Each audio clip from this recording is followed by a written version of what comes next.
Hey y'all, welcome back to Tamsy Chronicle. So, I got up really early this morning. My face not even spread up yet. Yeah, to go to my come out of my night closet.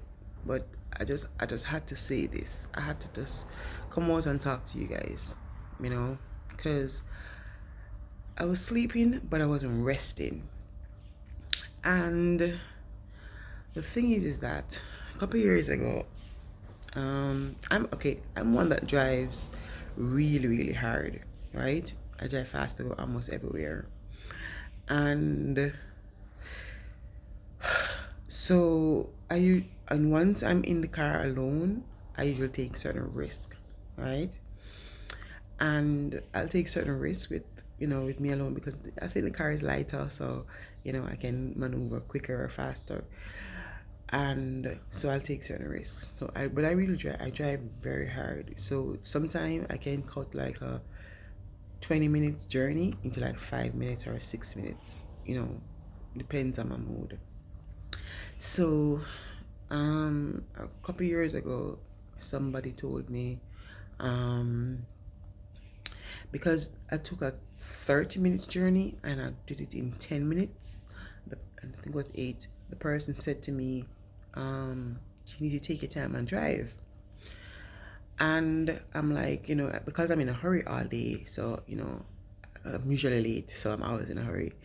So the person was like, okay then, you need to take your time and drive. And I'm like, okay, fine.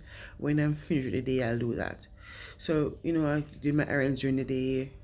In the night now, I said, okay, fine. Since I'm just going home, I'm not going to drive very hard to go home. I'm just going to drive, cruising.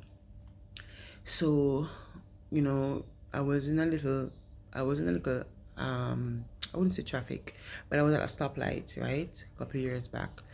And usually, the delay at the stoplight, my attitude would have been to like what we call out and bad. It's like, to take it on the other side and cut through. But because the person said to me that I need to start, you know, driving a little slow or take my time, I'm like, okay, then let me just be civil and just wait my turn and don't, be a road hog this tonight, And lo and behold, a drunk driver hit me. Like I was like waiting in line to turn, and he came out of nowhere, boom, head on collision. Basically, I wouldn't say head on directly, but like half my bonnet, yeah. So my car went in. So if there was somebody on the passenger side, they would have probably broken their legs or anything like that. So my car was totally written off, and I'm like, I don't want anybody else to tell me that I should take my time drive or I must drive slow ever again, right? So every time I go out, from that day on, I've always asked the Lord to invited him in my car. Even if I'm playing music, reggae music, anytime I'm not, I always say to turn on my music and say, before I even turn on my engine, I always say, journey mercies, Lord. You understand? And if it's a case where I'm going somewhere there is no parking, Mr. Lord does give me final parking. And he usually does everything. You understand? And so I always invite the Lord into my car, no matter what. Since, my accident, inviting me my new car, everything. And so anytime somebody always say to me, say, drive slowly, don't drive so hard, it always upsets me. You understand? Because I remember that and it doesn't sit well with me. So yesterday, I went to a party and I was having a little drink. Not I wasn't drinking enough to be drunk, but I had some drinks. And a friend of mine, was he saw me there and he was like, where I'm going. And I said, I'm dropping some friends home before I go home. And he's like, okay, then, um, don't drive hard. I said, don't drive hard because I know you drive hard and just be careful. No speeding.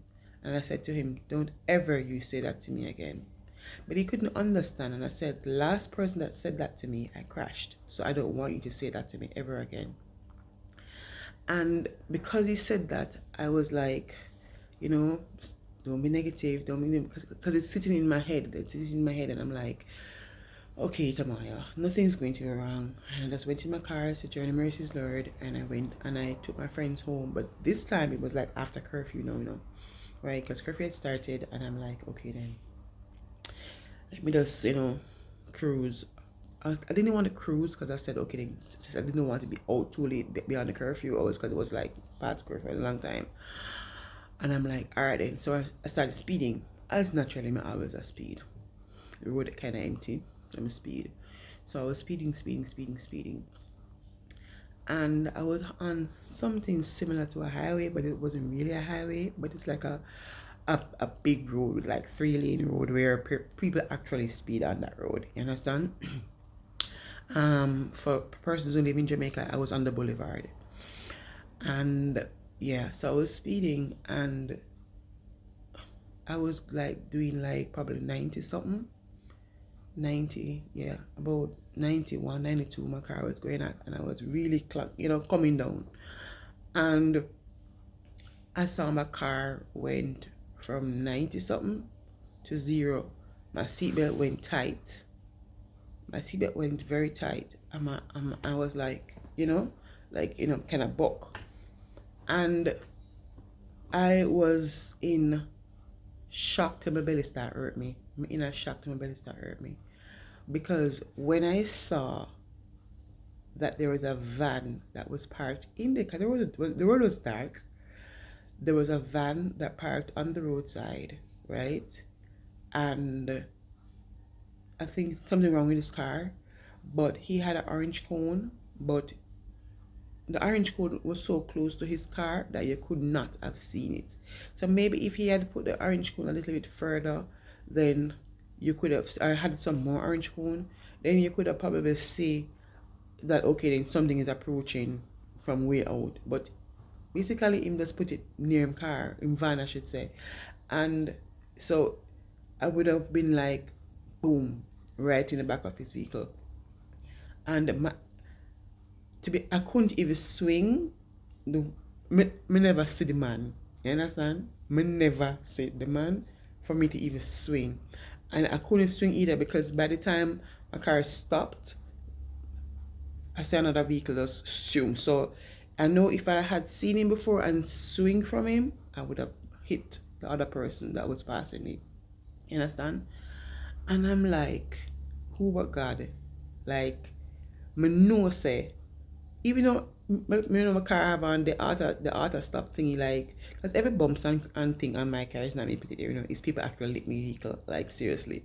Because my vehicle, it stops. If it's seeing that it's going too close to you, it stops. And if you're reversing and you realize, okay, then something is behind it, it has stopped, and you have to be, pushing it for it to go over further. Because when you come out, sometimes there's so much space, like you say, wait about that break up, wait about that hard, the brake and stuff, so it does that. So I have 2 hits on both sides of my car, and these people lick my vehicle. Yeah, one time I park, and one next time I do traffic, and somebody else come lick me. And next time I park my vehicle, and somebody come lick it again. So, yeah.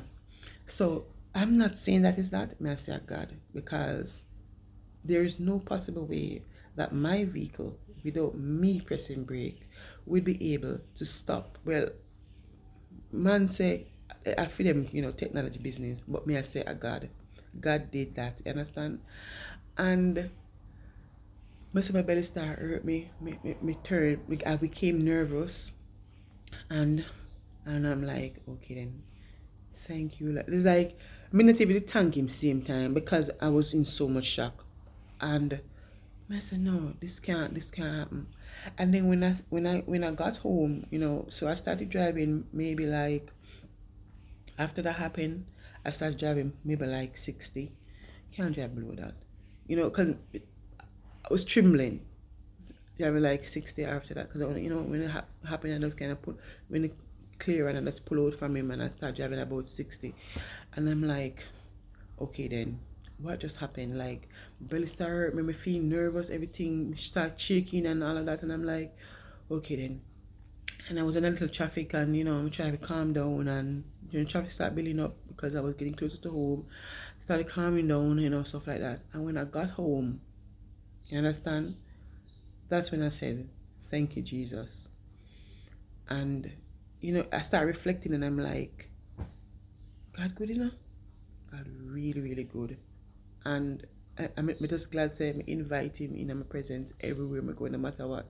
So, you know, I'm just saying this, sharing that, God is really indeed good. So anywhere you wanna go, try invite him. Thanks for watching, y'all.